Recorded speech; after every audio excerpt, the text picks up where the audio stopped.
다들 집에 냉장고는 있으실 거예요. 그죠? 요즘에는 뭐 주방용 냉장고, 그러니까 일반적인 탑형 냉장고와 함께 김치 냉장고도 한 개쯤 더 두시는 집들이 많고요.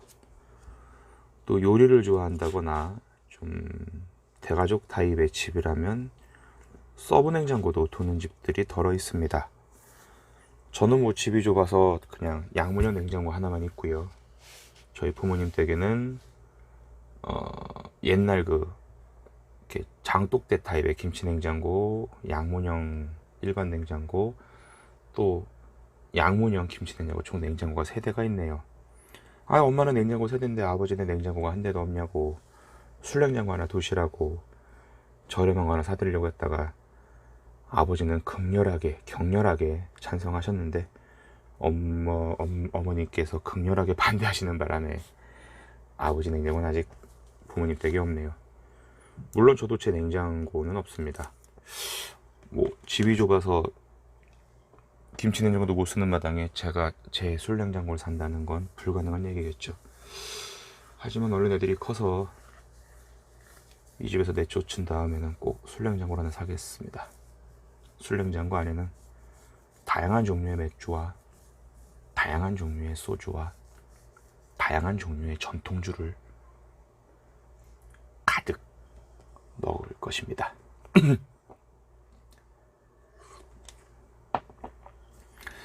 이번에 소개해드릴 책은 푸른숲 출판사에서 만든 냉장고의 역사를 통해 살펴보는 피르의 탄생이라는 책입니다. 피르는 과연 무엇으로 만들어지는가? 기술의 진보일까? 시대의 흐름일까? 마케팅의 집념일까? 라는 소제목이 책 전면에 있고요. 또 그 옆에는 부유층의 전유물이 필수품이 되기까지 런던 과학박물관이 들려주는 냉장고의 역사 욕망의 콜드체인이라는 멋들어진 글귀도 보입니다.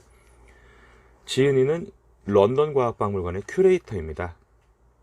박물관에서 일하는 큐레이터가 해당 박물관에 있는 자료들을 갖고 냉장고에 대한 이야기를 썼습니다.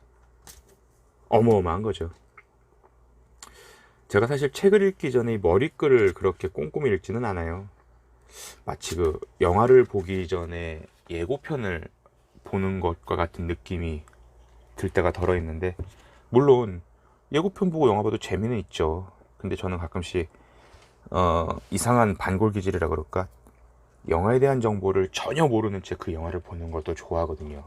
근데 우리가 또 예고편 보면 뭐 범인이 누구야 라는 것까지는 안 나오지만, 아, 저 새끼가 범인일 수도 있어, 혹은 아, 이야기가 이렇게 가는구나, 이렇게 영화가 10이라 그러면 한 2, 3, 많으면 한 4, 5까지도 가늠할 수 있잖아요.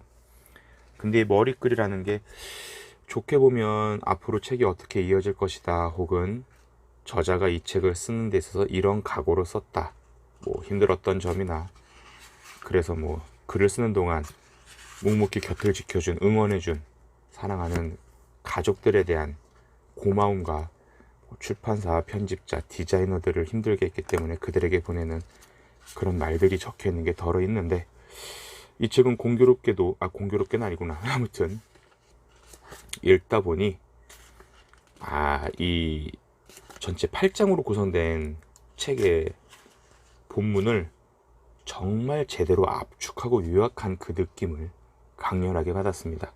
그러다 보니까 3장 읽고 있는데 빨리 8장 읽고 싶어 미치는 줄 알았어요. 근데 또 우리가 또 성격상 3장 다음에 8장을 읽진 않거든. 꾸준하게 정독하면서 앞에서부터 뒷페이지, 맨 끝 페이지까지 이어나갈 뿐이죠. 책에는 박물관에 있는 큐레이터가 글을 쓴 값어치를 할 정도의 여러 사파들, 그리고 여러 자료 사진들이 정말 신랄하게 드러납니다. 그 옛날 유럽에서 얼음을 어떻게 매매했는지, 얼음이 갖고 있는 가치에 대해서도 표현이 되고 있고요.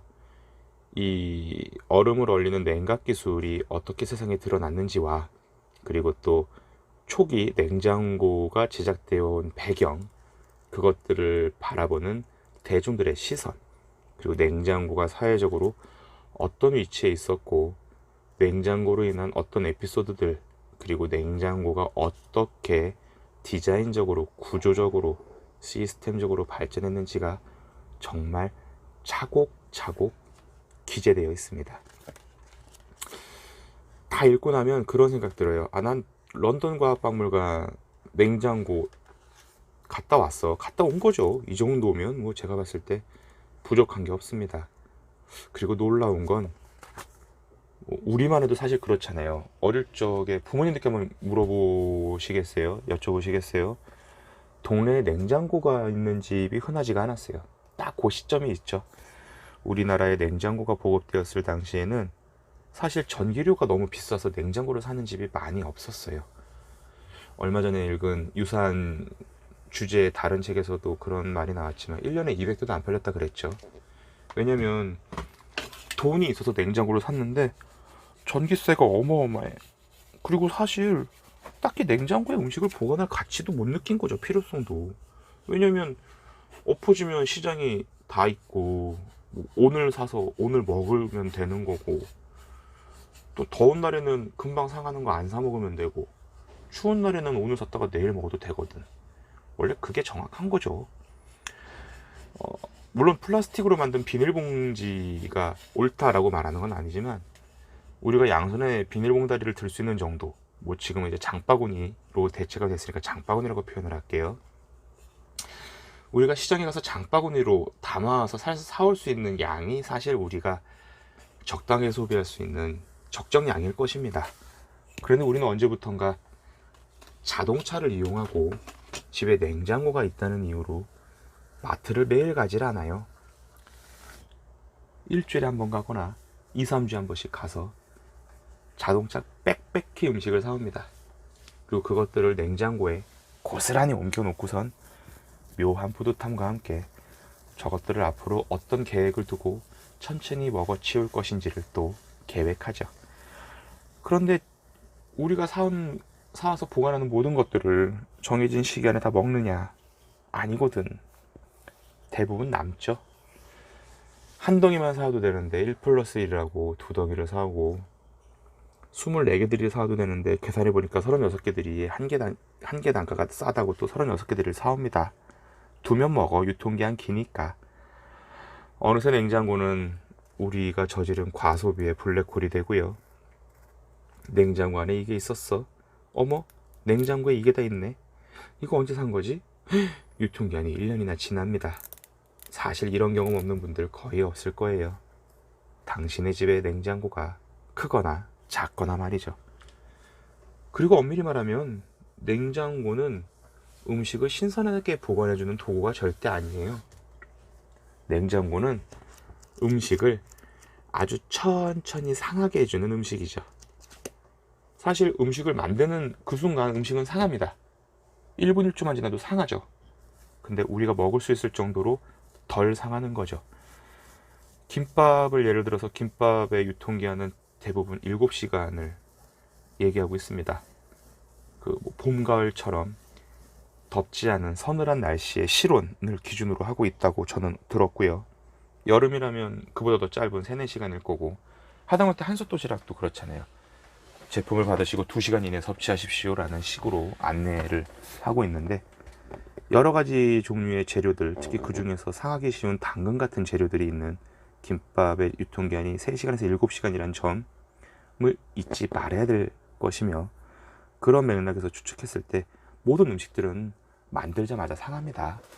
우유도 상하죠. 냉장고에 유통기한 10일 지난 우유를 먹어봤는데 아무 일도 없더라. 그럼 다행이지. 근데 하루만 지난 우유를 먹고도 뒤집어지는 경우가 있습니다. 그건 뭐냐면, 그 우유를 보관하는 냉장고의 컨디션이 10일을 지나도록 멀쩡한 우유를, 유통기한이 지난 멀쩡한 우유를 보관한 컨디션과 다르다는 거죠. 통상적으로 냉장실의 온도는 2도에서 3도, 냉동실의 온도는 영하 20도 전후를 오가는 게 우리의 일상적인 패턴입니다. 하지만 우리가 그 손톱만한 LCD 화면에 3도와 19도가 영하 19도가 써있다 그래서 그걸 철석같이 믿고, 이 제품은 냉장실 3도에서 유통기한이 10일 지나도록 보관해도 먹을 수 있는 제품이야 라고 계산한 다음에 그 음식을 먹지는 않습니다. 아무도 그러진 않을 거예요. 그런데 결국 냉장고는 우리를 때때로 배신하는 경우들도 있고, 무엇보다 냉장고가 커질수록, 기능이 많아질수록 우리는 그 냉장고에 보관하는 음식물의 양을 더욱더 비약적으로 키워나가고 있습니다. 과연 옳은 행동일까요?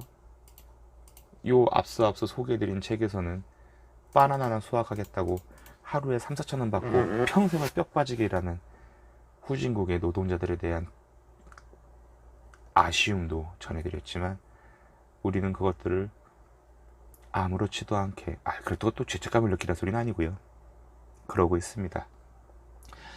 지금 제가 말씀드린 냉장고의 본질, 그러니까 음식을 아주 천천히 썩게 하는 본질, 그리고 우리가 소비하는 패턴이 달라진 것들에 대한 제 개인적인 견해는, 제 개인적인 견해 플러스 이 책에 나와 있는 저자의 의견을 접목시킨 부분입니다. 단순히 어떤 시스템적으로, 객관적으로 냉장고의 역사를 무슨 설명서 읽듯이 나열하는 구조는 아니에요. 그러다 보니까 책에는 여러 종류의 냉장고와 그 냉장고를 접했던 그 시기의 광고들, 사파들, 그리고 냉장이라는 기술이 우주 개발에까지 어떻게 접목이 되는지를 정말 상세하게 들려주고 있습니다. 그리고 이 책을 딱 빌리고 백팩에 넣고 집까지 걸어오는 동안 잠깐 기대를 했어요. 이 책에 분명 그 얘기 나온다.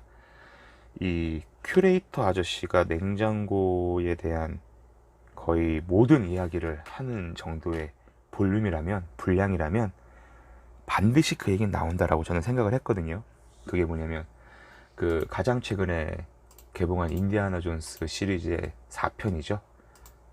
무슨 해골 뭐 블라블라 있는데, 거기 보면 이제 왜 네바다 사막에서 원폭 실험을 하잖아요. 근데 우연히 그곳에 있던 우리 인디아나 존스 해리슨 포드 할아버지께서 목숨을 부지하려고 모델하우스에 배치되어 있는 냉장고 안에 들어가서 목숨을 건집니다.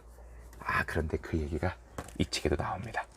마치 아주 잠깐 이 책을 쓴 저자가 여러 종류의 냉장고를 중심으로 하는 컨텐츠들을 고민했을 때 그 부분을 떠올렸고, 그 부분을 꼭 넣어야지 하고 했던 그 약간의 설레임이 제 예상과 맞아떨어지는 부분이었어요. 기분이 몹시 좋았습니다. 그리고 이 책에는 그런 대목도 나옵니다. 예전에 한 3, 4년 전에 읽었던 책에서도 거의 동일한 내용이 나오는데, 근현대사에서 여성의 사회적 진출을 혁명적으로 만들어낸 제품이 어떤 건지 아시나요? 아시는 분도 있을 거고 모르시는 분도 있을 테지만, 세탁기입니다. 사실 여러분들의 집, 제 집, 우리 모두가 대부분 사놓은 우리 가정집의 가전제품들, 기계들, 망치, 드라이버까지 포함된다고 치고요. 그 모든 용품들에서 여자들의 사회 진출을 혁명적으로 이끈 세탁기를 능가하는 제품은 없어요. 뭐 TV, 뭐 가스레인지 이딴 건 잽도 안 되고, 냉장고 솔직히 필요 없죠. 여름에 좀 뜨겁게 먹고 겨울에 시원하게 먹으면 돼요. 음식 좀 상하는 거 그만큼 안 사면 되지. 근데 세탁기, 빨래, 세탁기가 없다고 생각해 보십시오. 눈을 감습니다. 여러분의 집에는 세탁기가 없습니다. 오늘처럼 습하고 더운 날, 역대급 폭염이 우리의 여름을 송두리째 지배했던 지난 여름 내내, 아직도 여름이지만 매일 입는 옷, 집에 세탁기가 없어요. 어떻게 할까요? 우리 자취하는 분들은 매일 밤 자기 전에 20분씩 손빨래 해야 되고요. 저랑 우리 집사람은 하루에 번갈아 가면서 네 식구의 빨래를 손빨래 해야 됩니다. 빨래를 대신해주는 사람이 분명히 직업으로 생겨났을 것이고, 그러니까 저런 거지. 그 옛날에 왜 무한도전에서 해외 알바 특집 했을 때 광이랑 유재석이 인도에 있는 빨래터에 갔잖아요. 와, 제가 뭐 그 예능 보면서 감정이입을 해가지고 뭐 이런 걸 떠나서 전 못합니다. 그거 한 번이야 할 수 있었겠지만서도 감당이 안 되더라고요.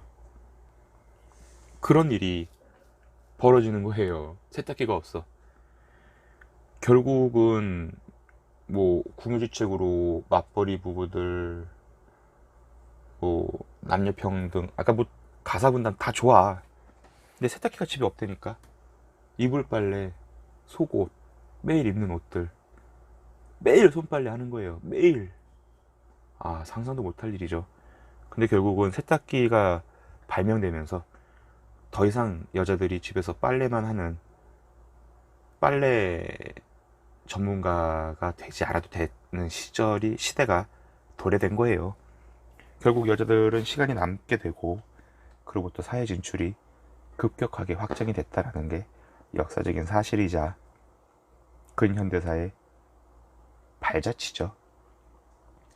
근데 그 세탁기와 함께 어깨를 나란히 할 수 있는 혁명적인 제품이 바로 이 냉장고입니다. 냉장고가 없으면 4인 가족 기준으로 아침, 점심, 저녁 먹을 거리를 전날 사온다고 치고, 뭐 다음날 또 소비를 다 해야 되니까 서둘러 하고, 사온 식재료 중에 상하는 게 빨리 있을 수 있으니까 또 얼른 조리를 하고, 쎄빠지게 요리만 하는 거죠. 하루 종일 요리하고, 남은 음식 처치하고, 상한 음식 버리고. 근데 냉장고는 그거 다 때려 넣으면 돼요. 아까 뭐 잠깐 뭐 유통기한이 지나고 뭐 냉장고 컨디션이 뭐하고 냉장고가 크니까 물건을 더 사고 이런 얘기 하긴 했지만, 솔직한 얘기로 집에 있는 냉동실 가서 문 열어봐요. 검정색 비닐봉지에 돌돌 말아가지고 뭔가가 들어가 있어요. 냉동실에. 여러분들 집에 저 얼음은 언제 얼렸던 얼음인가. 아마 한 3번째쯤 칸 맨 뒤에 보면 몇 달 전에 넣어놓은 아이스크림이 나올지도 몰라요. 분말가루도 몇 가지 있을 거예요. 육술내라고 만든 멸치 가루인지 생강가루인지. 냉장고에 오래둔 반찬통 뚜껑은 또 열리지도 않습니다. 잘 조심하세요. 떨어뜨리면 발등 찍히고요. 근데 냉장고 없는 현실, 와, 전 상상도 못 하겠어요. 이게 말이 됩니까 사실. 시원한 물, 시원한 맥주 이런 거 없는 걸요. 아, 뭐 동네마다 저기 뭐냐, 뭐 동굴을 파서 보관할 것도 아니고. 아무튼 고로 좀 잡설이 길었습니다. 워낙 현실적이고 살림을 좋아하는 제게는 친밀감이 가는 분야이기 때문에.